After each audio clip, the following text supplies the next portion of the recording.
Good evening, everyone. Thank you for joining us for this special edition of Dan Wilson Question and Answer live on all streaming platforms, Facebook, YouTube, Instagram. Thanks for joining us all the way around the great Kootenai County, the panhandle of North Idaho, westward into eastern Washington, down all the way to Boise, Pocatello, Twin Falls, and of course to the east of that great state of Montana. Wherever you are joining us around this great world, thanks for joining us. We have a lot to talk about tonight, and as always, remember that you are fully capable of submitting questions on whatever platform that you are viewing us on right now. My name again is Dan Wilson. I'm running for Kootenai County Sheriff, and my co-host producer is my wife, Donna Wilson. Thanks for joining us tonight. We typically are broadcasting live every Wednesday night at 7. This week it's just a special day, same time, and we'll resume Wednesdays. You've got an important meeting tomorrow night. Yeah, there's an important meeting. So we wanted to meet with you guys tonight and just keep the conversation going. We did not want to miss a week. So as Dan said, when you've got questions or you want to interject comments, just do that in the comment section on whichever platform that you're watching. Also, another huge thing is right now, while we are live, hit the share button. So whether you're on Facebook, YouTube, or Instagram, it looks like a little paper airplane. You know, the share arrow on Facebook, share that to your friends, because that is, it's going to multiply the audience. We get more people watching live, more people asking questions live, which also always makes it a lot of fun. And we're getting a lot better at this platform. Well, no pressure on me. We had, I guess a fan. Well, we had a fan last week that put together a video meme. Oh, yeah. And I felt very complimented about this. Because once you have somebody creating content about you or about Dan Wilson, I'm thinking you're getting somewhere. Over target. You're getting somewhere, my friend. So I think, we might want to. I'm curious what everybody has to say about this one. So yeah, just give me a second. I'm a little. So as always, submit your questions. Doesn't matter if they're easy, hard, whatever. I will take your question, and to the best of my ability, I will answer it. If I can even talk right, answer it truthfully. And if I don't know, I'm just going to flat out tell you I don't know. So yeah, we don't filter out questions, even the hard ones, even if you don't agree. The only reason you're going to get blocked is if you're just spewing insults that aren't productive, or you start swearing, that sort of thing. Okay, let's watch this video, see what you guys think. And I can't wait, Bob. I'm gonna ride you like a stick horse. And I can't wait, Bob. I'm gonna ride you like a stick horse. And I can't wait, Bob. I'm gonna ride you like a stick horse. Kootenai GOP parody account. Thank you. We're still watching. Does this mean that I'm being endorsed by this page? Probably not. They like to post. It's kind of lonely when you're the independent and a reminder. Like a stick horse. I've had many people, good people, reach out to me and say, wait, Bob, I'm gonna ride you like a stick horse. Just as a reminder, when I decided right before filing with Kootenai County elections to go as an independent, I am no longer in the primary. So Bob and Special Deputy County Commissioner Bruce Matari and the FOP Deputy Sheriff's Association and a whole slathering of others get to deal with me for the next several months. And I think it's going to go on for a long time. Now, what was the very first part of that? You said the video was still playing a little bit when you went into it, because I think that was important. Your name won't be. My name will not be on the primary ballot right here in Kootenai County. So don't be alarmed. That doesn't mean that I have decided not to really run, that I'm not really in this to win. As an independent, there is no primary. So I get to go all the way to the general election. And once again, Bob, I'm really looking forward to it. And we got a couple of comments on Instagram. We share the comments are fun too. Okay. Ask your questions, because then we can interact and we get a conversation going. But somebody says Cowboys rock, so we got that. I agree. But are you all hat and no cattle? I am not all hat, no cattle. In fact, I have worn a cowboy hat since I was 4 years old. And let's get something a little straight here, because I know that there is this saying, all hat, no cattle, which I think Bob had to have some old timer from Kootenai County tell him that, because he wouldn't know this.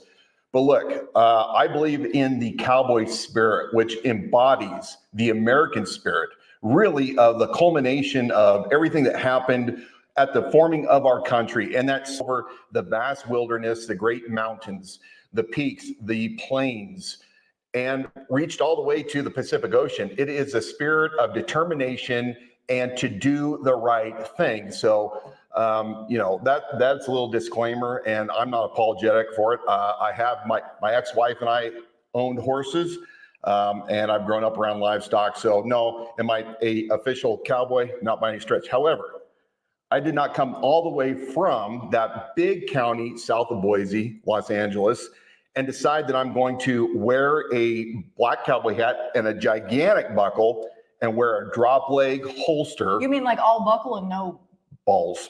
Also, you've worn cowboy hats since you're 4 years old. Yeah. You did not just, this is like your style. This my is style. your style. As long as there's been you, it's the Wranglers, it's the basic t-shirt, the hat. Yeah. What's their next comment? Thank you, Dark Horse Girl, joining us from Boise on Boise. Instagram. Thank you. By the way, I learned last year when I was down there that folks from Boise pronounce it Boise, not like Boise. So just we got our lesson in that. Like we're getting lessons in maybe how to pronounce some street names. Oh, like Nieder Avenue. Nieder Avenue in 95 was where our team had a banner waving, sign waving event last Saturday. And we were informed by one of our, I don't know, what would you call it? Critical commenters? Oh, yeah. That apparently I don't know how to pronunciate Nieder. So anyway, thanks for the verbal lesson, and I'm going to do my best to pronounce things better. So can you please annex Oregon? We would love to have Eastern Oregon and Eastern Washington. I think that the great movement to combine the states is a great idea. I'm not certain in this present political state that it's possible, but what do they call it? The greater, I apologize, I forget. A friend of mine from Eastern Washington has actually been working on splitting Washington state for many, many years. And I think it's a real solution to the dysfunction that is Washington and Oregon, run by those liberal coastal counties. So fully support that. So, as we have continually talked to everyone on these live events for the past several weeks, there's a lot of things that we're going to keep coming back on. We're going to talk about them. So if you've heard it before, bear with us, because we have many new listeners or viewers rather that have not been exposed to this. So look, there are a lot of things going on right now in Kootenai County. I shared briefly that after being a lifelong Republican and adhering to really the Republican platform, I was a young Republican in my college age years, didn't go to a formal college, but just in my 20s. I decided this time around, because of the way the KCRCC, which is a Kootenai County Central Committee, Republican Central Committee, was running, that it was time for me to go the independent route, because I believe that there's a lot of dysfunction right now in the KCRCC. But what's really funny to me is a couple of years ago, the KCRCC was the show. They were the ones that put out the mailers telling everybody who doesn't have time to research or is too lazy who to vote for. And I think that they've overstepped their boundaries in a lot of ways, because they have too much tunnel vision. They haven't gotten out and reflected. But there was a rift, because there was many in the Republican Central Committee that did not align themselves with Brent Reagan and his inner circle. So they formed the North Idaho Republicans. And the North Idaho Republicans are right now at war with the KCRCC, specifically in the precinct committee officers. So those precinct committee officers are in every neighborhood, and they represent their local neighborhood at the county level for delegations on who they pick for leadership, and it keeps going up the chain. So you have North Idaho Republicans along with the Kootenai County Republican Central Committee fighting all the time, right? So KCRCC comes out with its candidates that they are endorsing in the primary, although it is a widespread belief that they should stay out of the primaries, giving any kind of suggestion or endorsement. And they chose, it's kind of a mixed bag. They chose their candidates, but there are many people that are good candidates that felt slighted because, you know, they were not endorsed. Now, Special Deputy Bruce Matari, who has a special deputization, he's the only one of 3 county commissioners to hold a special deputization where he has access to privileged information as a politician. He wrote a letter right before the KCRCC voted and came up with their nominees. And there's a riff. Wouldn't you know that other than Bob Norris, which I think he's just a staple, they're stuck with him, right? They're stuck with it because they can't backtrack. So it was always going to be Bob. But for Bob, who is aligned with Bruce wrote this letter, and he wants Brett Surplus, that special dirtbag, to take over one of the county commissioner seats, Leslie Duncan, who everything that I've seen of Leslie Duncan over the past several years is she's very measured and thoughtful and actually does a good job for her constituents. And then they want to replace Bill Brooks, who is retiring, with Dale Giboney. So hear me out. Bruce, the de facto leader, sorry, Brent, I believe he's actually the one pulling the strings. He has split with your organization, and now he is endorsing his own candidates. And then there's another entity that is now promoting candidates, and that is the Kootenai County Sheriff's Deputy Sheriff's Association, FOP. They go by a bunch of different names, but this is Bob's special little unit that follows him to all of his events and helps pay for some of these events. And they have now launched a website, which, when did you say that website was created? April 3rd, 24. So recently. Very recently. And they are promoting their own candidates, and they are now aligned with Bruce Matari because they think that the only candidates that are worthy of the people of Kootenai County supporting, besides pay-to-play Bob Norris, is Brett Surplus, that dirtbag, Dale Giboney, who I think he's asleep half the time. These are their picks. And I want you guys to all remember this. Remember very carefully the candidates that Bruce Matari and Bob Norris have been promoting. And unfortunately, somebody that I like, but I think he has poor judgment right now, and that's our prosecuting attorney, Stan Mortensen, who is aligning himself with these knuckleheads. Look, Dale, I don't know enough about Dale. You know, he's not a ball of fire by any stretch. Brett Surplus. Now, I've seen police reports recently from a local agency on a situation that Brett was involved with. And let's just say it's pretty disturbing, the things that are alleged that he's into and the things that he likes. Remember, Bruce Matari and the Deputy Sheriff's Association, when things start rolling out, remember those people that, what do they say? Are you showing the people? I am. Okay, Yeah. So let's go to the winners, because they call them on their page here. I'm gonna look at the guide, but they call it the winners up in the head block's different than the menu on my mobile. So just backtrack a little bit. This is the Kootenai County Sheriff's Office employee FOP. Well, I think it goes by 3 different names. So it's Deputy Sheriff's Association, Yes. the Fraternal Order of Police, and then I'm forgetting one. But yeah, so they are similar to a union. Now in Idaho, we have our right to work state. And frankly, I don't understand why we have an association that is, in essence, from everything I can tell, operating just like a union. But here is their candidates. And this is a political action committee that. No, you gotta be careful on this. Okay. So the Deputy Sheriff's Association also has a political action committee. I know, it gets really confusing. That's the problem. So the Deputy Sheriff's Association runs this political action committee, and the political action committees are not supposed to coordinate anything with the actual campaign.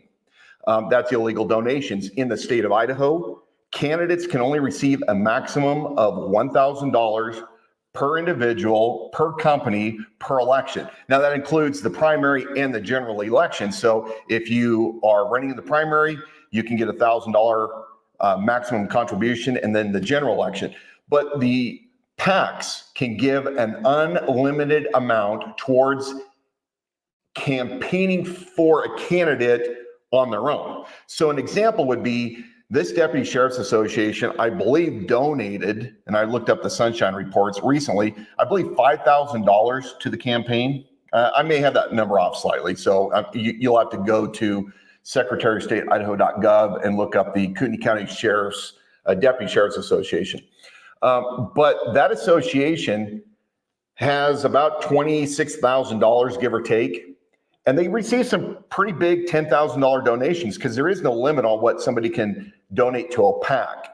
But then the PAC then can turn and run a site such as the Kootenai County Sheriff's PAC, which if we look at the very bottom of that page, right down there, paid for by the Kootenai County Deputy Sheriff's Association PAC. So understand that this is the PAC of the association.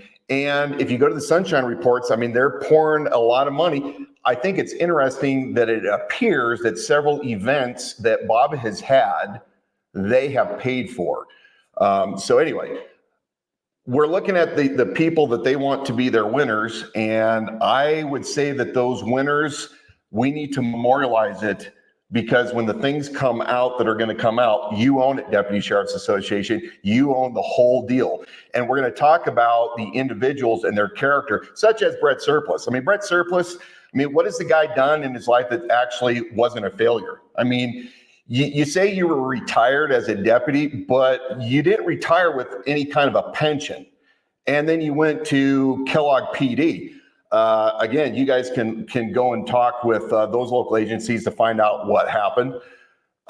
Failed with his outdoor video show, and then somehow, with him asking people for money and loans in the past couple of years, he thinks that he's qualified to come and run a budget of over $100 million, and he is a candidate for law and order. Well, people should probably do a background check into Brett Surplus to find out how many times that law enforcement has been called and how many times he's actually been in court for deals gone awry. It really makes you've got to at least question, why is a guy like Sheriff Bob Norris actually not ashamed to be on a mailer, to be on a website in a grouping with some of these people? So I'm not going to say all of them, but in a grouping with some of these people, namely a guy like Brett Surplus, when that stands to really be a major stain on anything he's doing, and he's coming recommended. But with again, combining Bob Norris and Bruce Matari. Let me ask Deputy Sheriff's Association, and you guys like Klinkenfuss and who is it? Klinkenfuss and Franson. Look, you guys follow Bob to all of his events. We see you at his fundraisers and his town halls and all these things. You guys, how do you reconcile Brett Surplus forming his militia to take him down to the Gun to Lane show and setting everybody up at that show, all the good patriots that went down there to do a righteous thing, setting them up most likely for DHS to come in and video everybody, to get facial recognition, to get cell phone pings, to get license plates. And then we have the banquet that took place after that, the community that wanted to thank all of the armed patriots that were down there. And then was that yet another opportunity to photograph? So are you guys in on this? Do you trust a guy that's gathering all of these individuals down there to protect the town when the sheriff's office never deployed any kind of riot units? Coeur d'Alene PD didn't. So obviously law enforcement wasn't concerned with the intel that apparently Brett Surplus had. And then Brett Surplus is on video kneeling with BLM.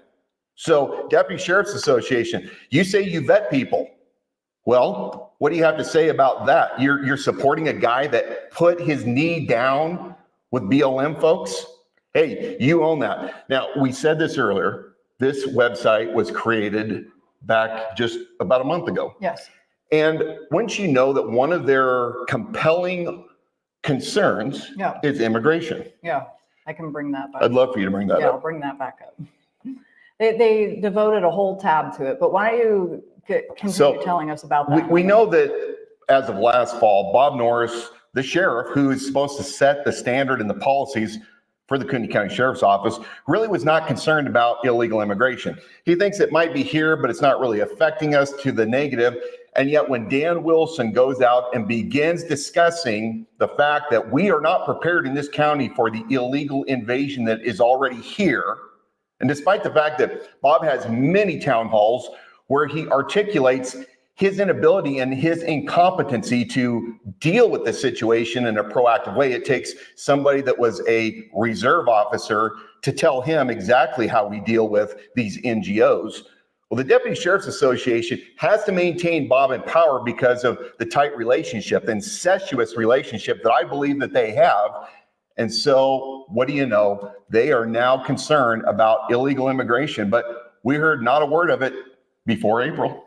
That is correct. When you see these, and you guys can go run around on this website on your own, but it's funny because every one of these guys will fight against illegal immigration here. Will fight against illegal immigration. It's the bullet point for every one of these endorsed candidates. Well, I am happy that I finally brought the recognition to this issue that really our current leaders have not been dealing with.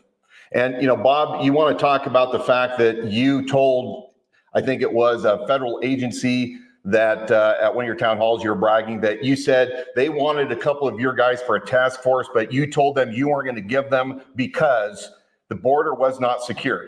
Now, that's the border that you have never personally been down to see firsthand what's going on. And you're the same guy that has denied people who have firsthand witnessed these buses with these individuals right here in Kootenai County.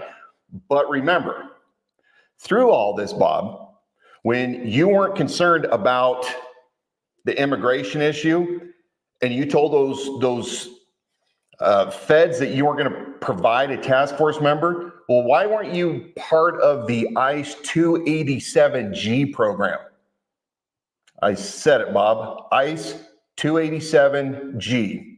And I think that people might want to look that up because it is where ICE, in essence, allows certain deputies to go through a process where they can help deport people out of the area when law enforcement encounters them. And there's two prongs to it. So look, Bob, you are so far behind the curve and you are not going to mislead the people just the way you did with your so-called posse. You've had 4 years to come up with policies and procedures for the citizens of this county to prepare us for the next end run around the Constitution, for the invasion crisis and unknown terrorist exposure that we have. But you've been more concerned about making certain your house is all tidy for your friends that are part of your Deputy Sheriff's Association and, you know, doing other cover-ups. And I might add that you have been focused, hyper-focused on something that is definitely important, but a sheriff should stay in his lane. And that's when it comes to the pornographic material available to minors in the library. Now, as a sheriff of Kootenai County, I would be concerned about that, but I understand what my role is. And my role is to look ahead to see what dangers are coming our way and to prepare the county accordingly. And then I let the state legislators, I let the library board, and I let the citizen activists go head on and deal with these issues. And if there is a crime, then obviously, depending on the jurisdiction, then there can be charges that are brought. But if there is no crime because the state law, the way it's written, I don't understand, Bob, why you're running through and focusing. Apparently it's because he doesn't actually understand how to plan for bigger events. And so when he doesn't have Special Deputy Bruce Matari, who's also a county commissioner, holding his hand, then this is what you get, folks. And I think just to drive that home for those of us who are catching up or just on the forefront of trying to understand this, if you have a currently sitting sheriff who 6 months ago really was not acknowledging that illegal immigration was a problem that was affecting Kootenai County, you do not have a sheriff who spent the 3 years he's been in office preparing our county for that problem. Yeah. So if he's now this close to and running for re-election and saying it now, he's riding on coattails. This was not a guy that had a plan and was protecting our county in the time that he's And the question is, why hasn't he had a plan? Is he that ignorant of the times that we live in? I mean, did he not live through 2020 when he runs around telling everybody that, you know what, I stood up for my people during this time and I said I'm never going to force individuals to wear a mask and I'm not going to confiscate anybody's guns. Okay, so what have you done, Bob, to actually, into your 4 years, get this county ready from a preparedness standpoint? Now, I just saw a question here that was asked by Drew Odell. There's been an issue with retaining employees at the county level. Yes, if elected, how would you handle that challenge? Well, we're going to first of all change the culture. And the culture, as I have repeatedly said over and over, is not going to be a culture of you are tight with the sheriff and you get promoted and you do the bidding of the sheriff and you're his best friend. We are going to have a culture in here by the individuals that I've already selected to help run the sheriff's office, including the undersheriff, where we're going to bring in a culture of calling.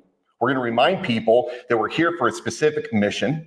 We are going to have an environment of extreme ownership, which means that everybody gets to have a part in the leadership of the organization. Wherever you're at, if you desire to actually expand your skill sets and your responsibilities, we're going to learn how to cover and move for each other. We're going to learn how to operate with decentralized command. We're going to operate on this simple premise, which is keep everything simple. And really, at the end of the day, we are going to practice what we preach, because as it's been said over and over again, it is not what you preach, it's what you tolerate. And we're not going to tolerate incompetency or laziness or untruthfulness. Every individual that's in my command staff and anybody that's a supervisor will understand what the mission is of the sheriff's office, which is to provide protection for all the citizens of Kootenai County, their rights to life, liberty, and property. Now, we will also take care of our employees. We'll make certain that they have a livable wage in order to take care of their families. But it's going to be something that, as a business owner of 25 years, I've got a lot of experience in culture with an agency, a business. And I believe that I truly understand that people need leadership, they don't need micromanaging, and they don't need retaliation. Now, just a bit ago, we were talking about the sheriff's office employee FOP and the Fraternal Order, the different organizations. 43, Lodge 43. So this is a good question, and I think I'd love to actually show an example for this answer. But where is the money coming from to fund these associations? That's from North Idaho Farms asking that question. So great question. We just downloaded, I don't know if you have that PDF, but if you go to the Secretary of State and pull up the business by that organization name, you're going to find out exactly who contributes to these PACs. And there was like $10,000 given by Traffic Corps. And I don't know, I can't quite see. Yeah, it so may it's a little bit hard to read, but we're showing some of this because this does directly. Yeah, so you have the Deputies Association that gives to the PAC. You have the BlackRock. So BlackRock is mentioned many, many times.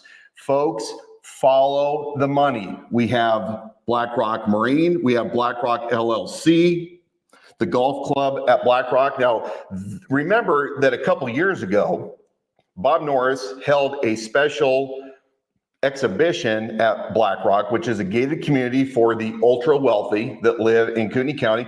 Many of these individuals don't live here 12 months out of the year, but he did a special exhibition for the community up there where they had SWAT teams breaching doors and the helicopter flying in and canine. And so it was something that was done for just that community. And my understanding from my guys on the inside, it was done all with deputies on overtime. So look where the money's coming. The people that are donating large sums to these PACs are doing it for a reason. Remember, PACs have a vested interest into who they're supporting and why. It's important to understand who the individuals are, but it's even more important to find out who is funding these PACs.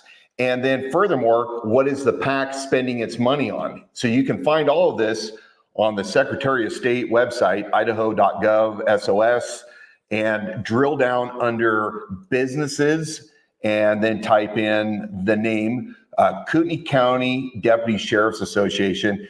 It's going to be pretty interesting when you start looking at the dollar amounts that are thrown in by individuals.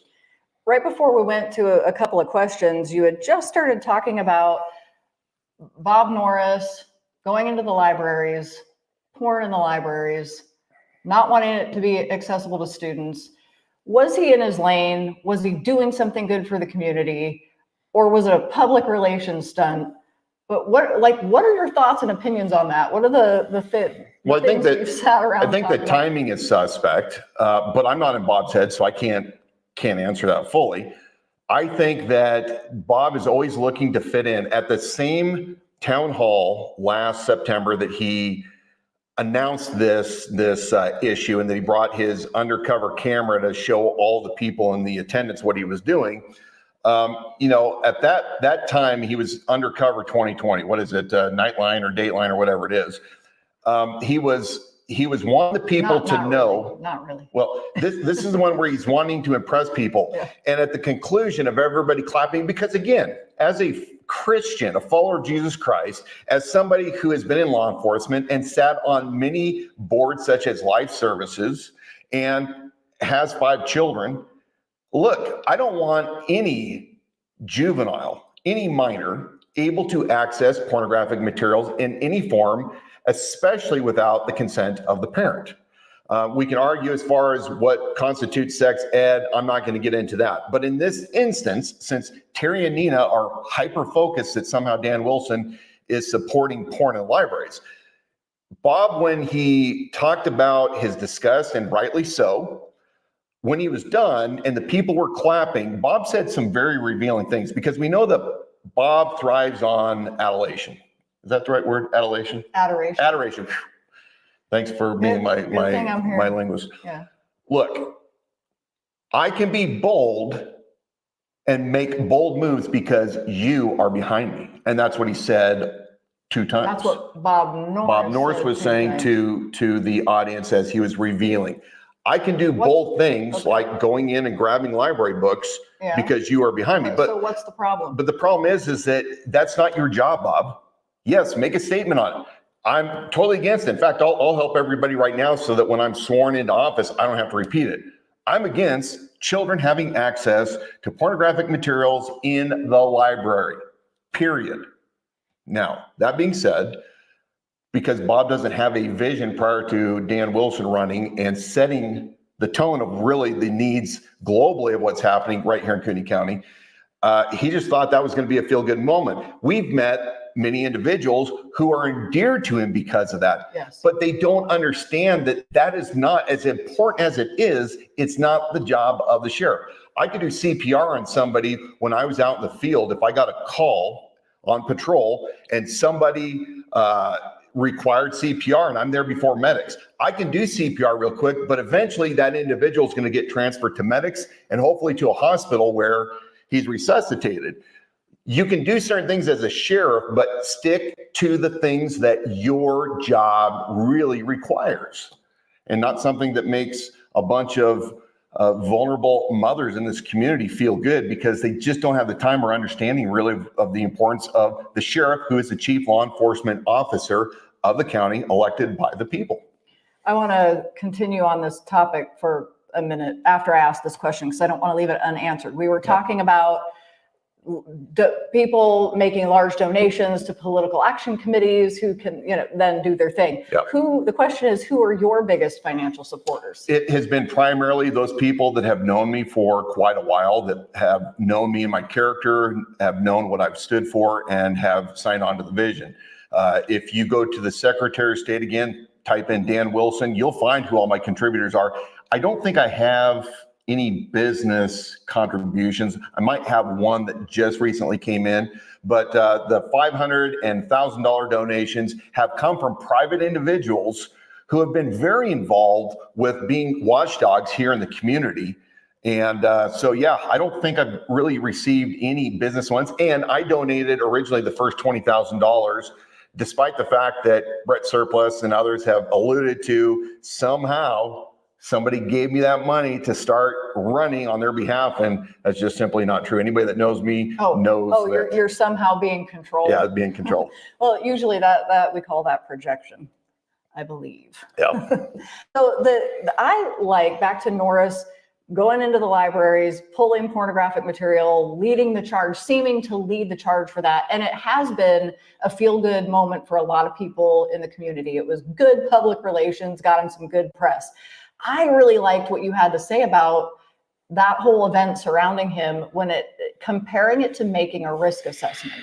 That it isn't that what he's doing isn't necessarily a good thing, but when you're trained for risk assessment, you are moving toward the bigger things, the bigger threats that have the greatest impact Yes. if they come to pass. Yeah.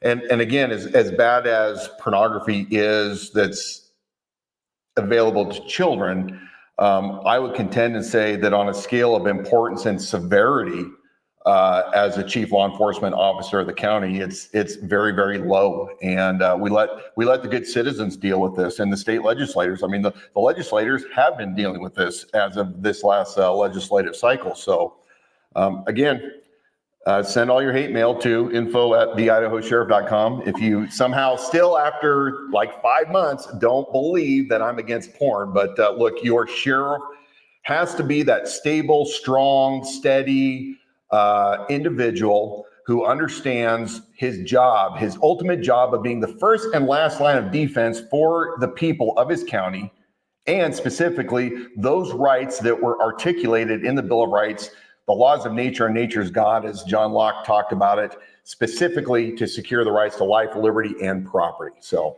if Bob Norris, if your claim is that he has not spent his 3 years thus far in office doing that, 3+ years, what are some other, okay, now we know he's gone into the library and done all of that.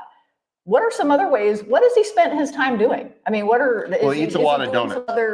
He eats a lot of donuts. I mean, let's be real for a second, folks. Those of you who are paying attention know that Bob Norris has an event almost nonstop. In fact, at $150,000 a year being the sheriff, and yes, the sheriff's on call 24/7, I'm really surprised at how much he's doing these coffee events, which are campaign events disguised as town halls. And he brings to these events, I mean, we were at one where he had over 12 staff members all the way up to Athol, way up, which is the northeast end of the county, where he brings them along because he's not competent enough to actually answer the questions of the average person who comes to ask the sheriff a question.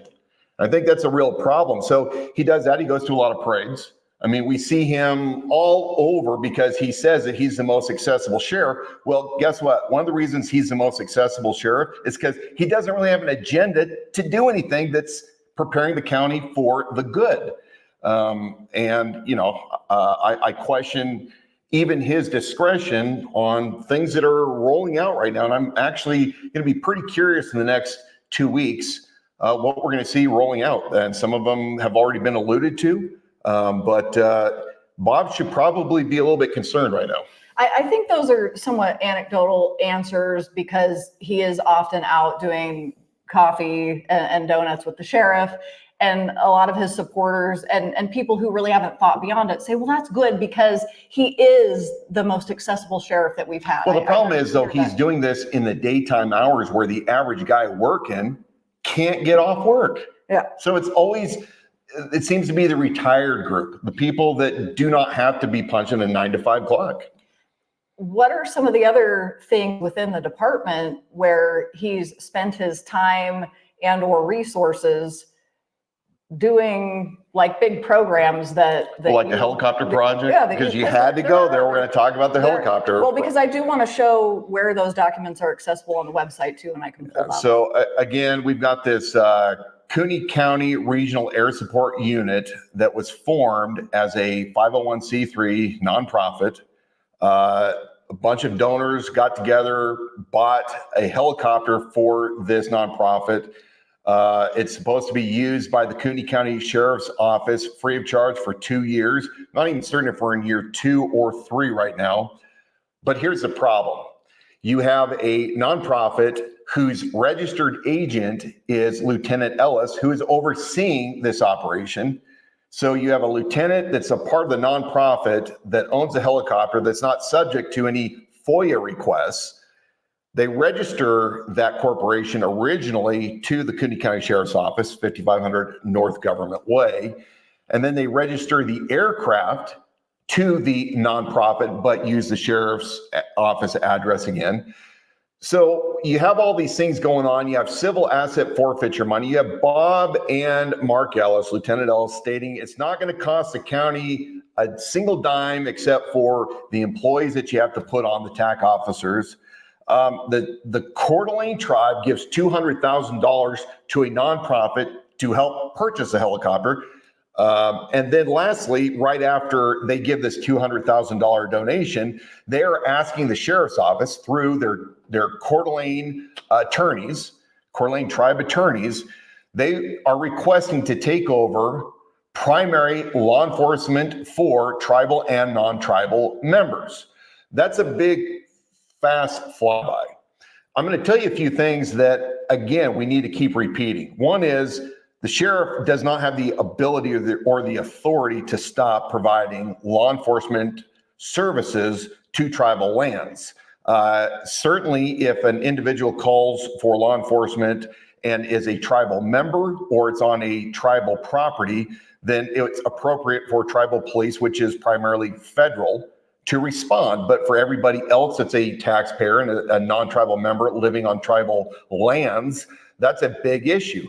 And Tony Els from Benawa even reinforced the fact that he wasn't aware that Cooney County Sheriff's Office had stopped patrols down on tribal lands until I think February, March of 2023, when they were emergency dispatched to Worley, Idaho, which is in Cooney County, because there is no county units available. Now, once our FOIA requests were released, my guys on the inside informed me that they started doing these emphasis patrols where Cooney deputies were down there doing an emphasis. But a couple things that you guys need to know. I have a friend who was a former undersheriff at Spokane County, and he actually brought Spokane County's Air One unit to the Spokane County Sheriff's Office. He's an expert in that field and understands how all these things are set up.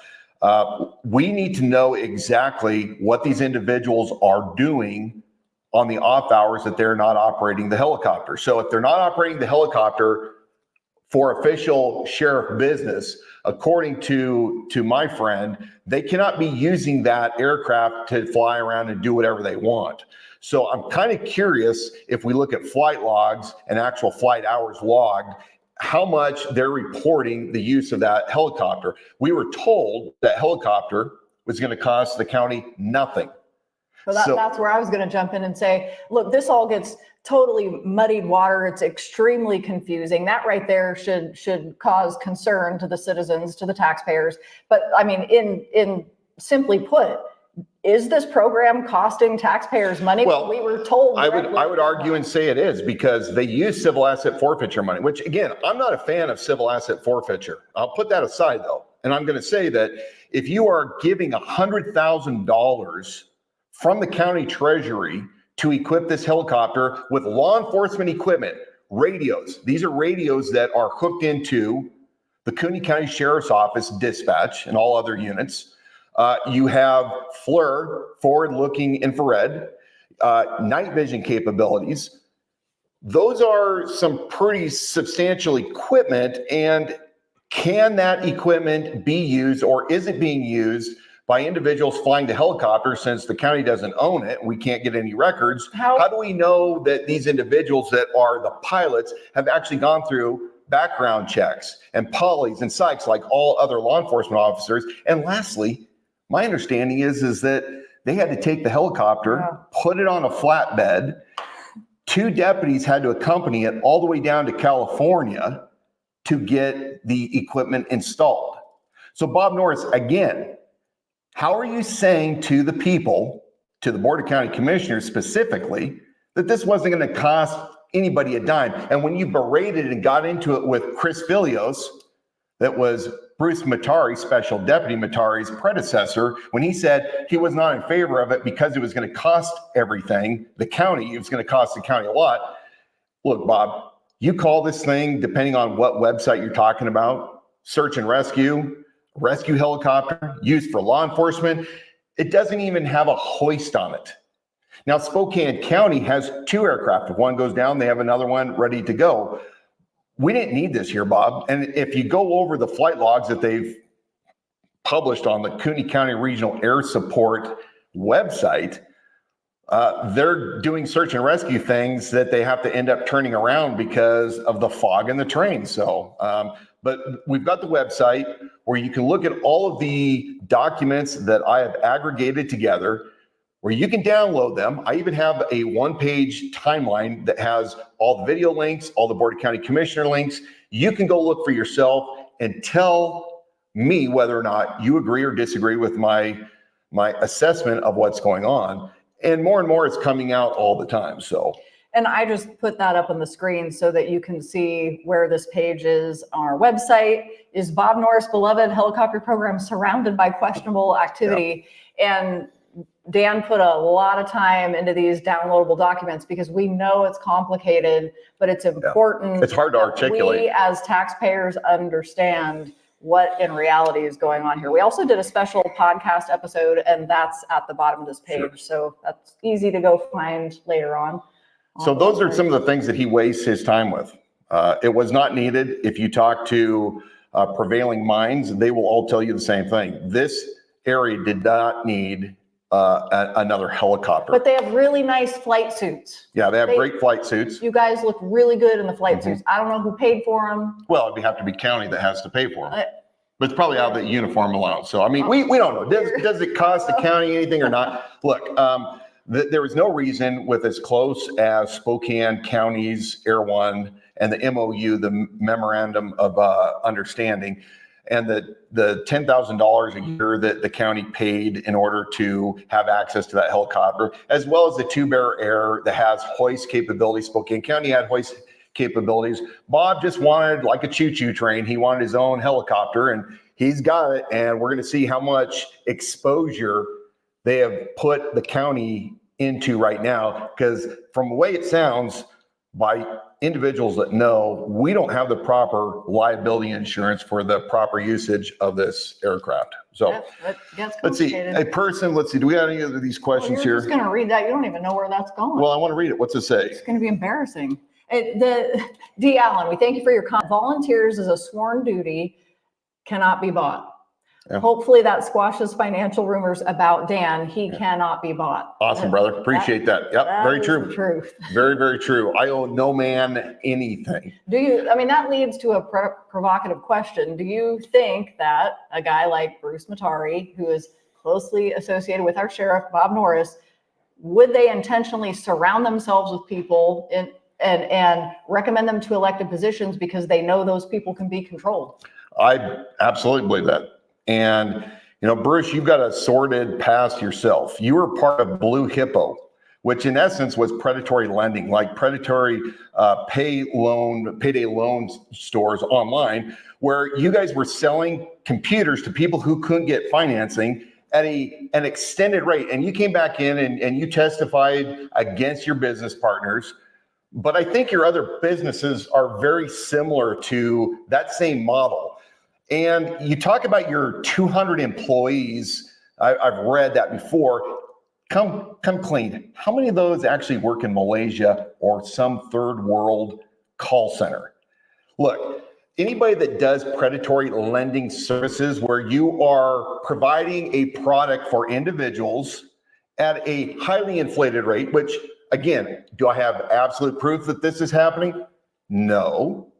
But there have been videos, you can look on YouTube, Bruce Mattari, Mattare, and there's a local politician that has put together some very interesting YouTube fact videos about Bruce and his sword fighting days, where he came from, and you know, you can't really find out much about him before 2008. I believe that his wife's father was a Bolivian general. Look, I can tell you the very first time that I met Bruce Mattari, my cringe meter went off. I knew that he was a highly suspect individual. That's my own personal feeling, Bruce and Bob. Bob, I just looked at him as saying that he was way too squishy for being the chief law enforcement entity of the county. And I look forward, Bob and Bruce, to riding you both like stick horses. Yeah. It should be an unfortunate thought for any of these men or women that go home at night and realize which side of that bargain, if they want to call it that, which side of the agreement that they're on. Whenever you compromise, when you make those agreements, and you have to go to bed at night and realize, I really am the one, I am controllable. I am the one that's in the position I am because I am being controlled, as opposed to the puppet master. And look, in fact, I'd like to actually take the time to show these t-shirts created by a fan. So I don't know if we can see those. Yeah, this is on. Okay. Weak men create hard times, and you have the puppet master, Special Deputy Mattari, with Bob Norris sitting on his lap being told what to do. And then, I don't know, let's make rhinos extinct. Yeah. So thank you to our good friend who made those shirts up. But look, some people are turned off by, they feel like these are not our official campaign shirts, by the way. No. Those are coming. People think that I'm being too rude towards Bob. I'm not talking about my own issues. What I am is I'm very animated because we are in very, very dangerous, sober times. And like Patrick Henry said, I've no time for ceremony. We are right now at a crossroads where we can continue supporting leaders who have done nothing in the past 4 years to truly get the county ready, united, regardless of your ideals or beliefs, but get everybody together who believes in liberty for the better good of another event that takes place. Or you can choose somebody that actually has had a vision, that is willing, even when he was told by state legislators and other elected officials, don't talk about a posse because you're going to get roasted. I find that people love the idea of the posse because it is the best way for government to secure the rights of people when you have people from all different backgrounds and professions and expertise who are there ready training with the county prior to an event, so that God forbid any kind of a man-made or natural event were to occur, we know immediately who we call on and how we put our action plans in place. And I know that there are many groups here in Cooney County that are already hedging that tough times are coming, and they are uniting. And my hat's off to all those individuals. But you need a sheriff at the center of all this to coordinate everybody together for the ultimate cause of the rule of law. Because without the rule of law, we have chaos. And when you have chaos and a breakdown of law and order, we don't have a civilization anymore. We have tribalism and we have warlords. The sheriff is the best individual by law and by history to bring everybody together in all their multiple disciplines and expertise in order to secure everybody's rights to life, liberty, property, and to maintain due process. So yeah, I'm going to hit these guys heavy because we have a lot at stake, folks. A career law enforcement individual who spent 30 years down at the Los Angeles County Sheriff's Office under the most corrupt regime that organization ever saw, Tanaka and Sheriff Bakken under Sheriff Tanaka. We don't want that model up here. We don't want these deputy sheriff's associations that are tied at the hip of the individual that is their boss. We need to be sober right now. We need to be looking at what is on the horizon, and we need to get everyone ready for such an event.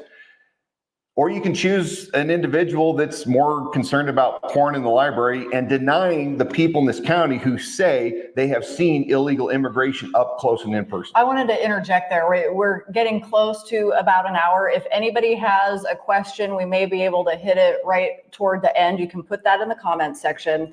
But I want to remind everybody that Dan Wilson is the only candidate that has gone to our southern border to see firsthand what was going on and to understand how it makes a trail from there to knowing that it was headed to Kootenai County, if not already here. So I want to show a minute of that and let you know you can watch that full documentary on our website, but we're just going to show that here for a minute. Dan Wilson here. I'm with Cade Lamb. Cade has taken us all the way down to Lukeville, Arizona, so we can see right here at the border what's going on. And let me tell you, it's been actually pretty amazing what we've seen already so far. You have been down to this border many, many times. You've shown us some of the areas that we've seen the coyotes bringing people across. We've seen contractors out here trying to repair fencing where they have cut this extremely thick concrete filled wall, and it's unbelievable. Border Patrol just stopped us a few minutes ago and said, hey, you know, you're not really supposed to be here, but there was a shootout here with the Mexican cartels shooting over into the U.S. side. Right, as you said, there was a shootout a few days ago, and you know, other reported shootings and stuff like that. Yeah. And that's really.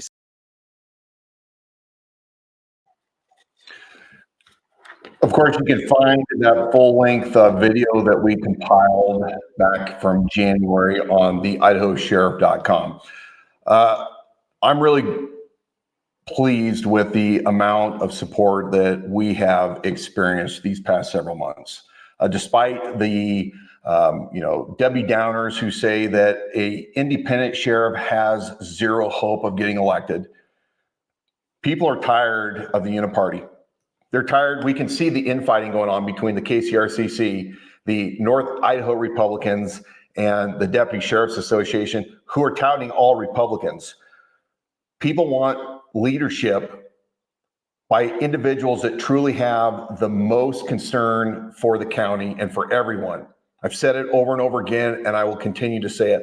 I am a constitutional sheriff. I was endorsed recently by Sheriff Rirdmack of the Constitutional Sheriffs and Peace Officers Association, the sheriff who sued the federal government over the Brady Bill and won. And then that landmark ruling, Justice Scalia reinforced the fact that the county sheriff, the chief law enforcement officer, who you have to go back to history to look at the importance of the sheriff throughout the American history, does not have to carry out or conform to federal demands. In fact, the sheriff is the last line of defense and is every bit as sovereign as the federal government. The county is every bit as sovereign. I appreciate the support.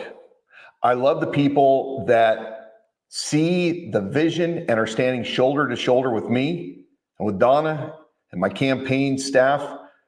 We love talking with you. We understand your concerns, and we're not going to stop. There's nothing that's going to stop Dan Wilson from advocating for all people of Kootenai County. The intent of the forefathers was this.